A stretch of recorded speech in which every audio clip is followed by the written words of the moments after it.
ஜனவரி 2ஆம் தேதி வியாழக்கிழமை உங்கள் கோபிநாதனின் தெளிவான வானிலை அறிக்கை. வடகிழக்கு பருவமழை என்பது தமிழ்நாட்டில் முடிந்துவிட்டது. நேற்று ஜனவரி 1ஆம் தேதியிலிருந்து தமிழ்நாட்டில் குளிர்கால பருவமழையானது ஆரம்பித்திருக்கிறது. அடுத்து வரக்கூடிய நாட்களில் மழைப்பொழிவு எப்படி இருக்கும், ஜனவரி மாதத்தில் இனிமே மழையை எதிர்பார்க்கலாமா அப்படிங்கிற ஒரு கேள்வியோட பல விவசாய பெருங்குடி மக்கள் இருக்கீங்க. ஏன்னா நிறைய பேர் பார்த்திங்கன்னா தண்ணீர் கட்டக்கூடிய ஒரு சூழ்நிலையில் விவசாய பயிர்கள்லாம் இருக்குது. இந்த சூழ்நிலையில் மழை வருமா வராதா அப்படின்னு கேட்டிங்கன்னா, தமிழ்நாட்டில் இப்போ வரைக்கும் பார்க்கும்போது வானிலை படங்கள் காட்டக்கூடிய செய்தி, ஒரு பெருமழைக்கு வாய்ப்பே இல்லை. மழை பார்த்திங்கன்னா பெய்வதற்கான வாய்ப்பு மிக மிக குறைவு தான்.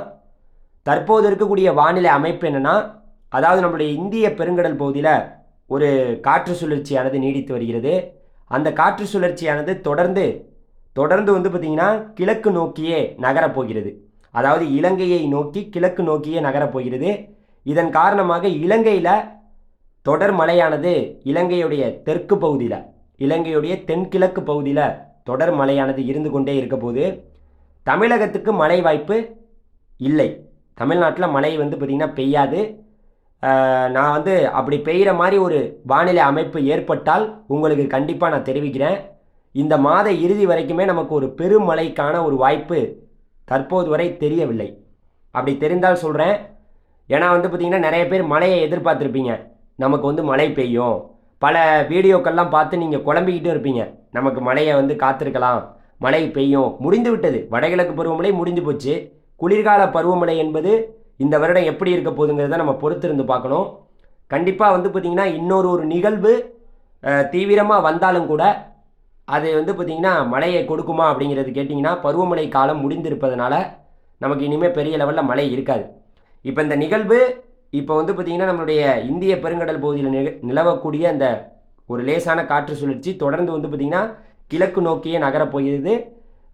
வரக்கூடிய ஜனவரி 8, 9, 10 தேதியில் நம்மளுடைய தென்கிழக்கு வங்கக்கடல் பகுதியில் ஒரு லேசான சுழற்சி உருவாகி அதோட ஒன்றிணைந்த சுழற்சியாக தொடர்ந்து நம்மளுடைய இலங்கைக்கு அருகிலேயே நீடித்து இலங்கையில் நல்ல மழைப்பொழிவை கொடுக்க போகுது.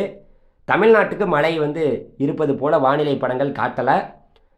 நமக்கு பார்த்திங்கன்னா தை மாதம் வந்துருச்சு, நல்ல மழை பெய்யும் அப்படின்னு எதிர்பார்த்திங்கன்னா, தை மாதத்தில் உங்களுக்கே தெரியும், தை மாதத்துலேருந்து படிப்படியாக மழை என்பது தமிழ்நாட்டில் விலக தொடங்கும் அப்படிங்கிறது தான் செய்தி. மேட்டூர் அணை தொடர்ந்து பார்த்திங்கன்னா நிரம்பி கொண்டு வருகிறது. மேட்டூர் அணையில் பார்த்திங்கன்னா கிட்டத்தட்ட 120 கனஅடி தண்ணீர் பார்த்திங்கன்னா நிரம்பி விட்டது. மேட்டூர் அணையில் நம்ம பாசன வசதிக்காக தண்ணீரெல்லாம் பார்த்திங்கன்னா திறந்து விட போகிறாங்க. இப்போ முழுமையாக திறந்து விடலை.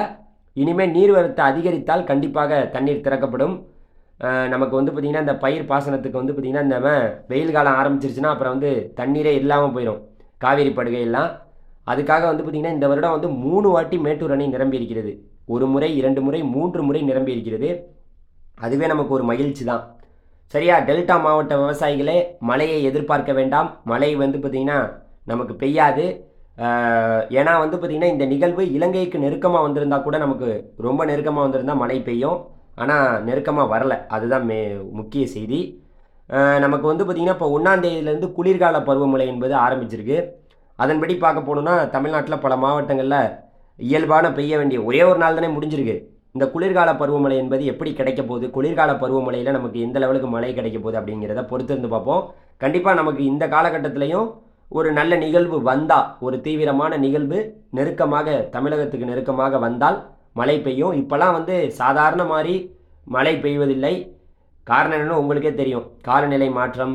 ஒரு நிகழ்வு வந்தால் மட்டுமே, ஒரு தீவிரமான ஒரு சுழற்சியோ, ஒரு காற்றழுத்த தாழ்வு பகுதியோ, தாழ்வு மண்டலமோ தமிழ்நாட்டுக்கு வந்தால்தான் மழையே பெய்யுது. சும்மாலாம் மழை பெய்யலை. இருந்த போதிலும் குளிர்கால பருவமழை என்பது நமக்கு இயல்பை விட ஒரு 41% கூடுதலாக தான் நேற்று ஒரு நாள் மட்டும் பார்க்கும்போது இருக்குது. பொறுத்திருந்து பார்க்கலாம். நன்றி, வணக்கம்.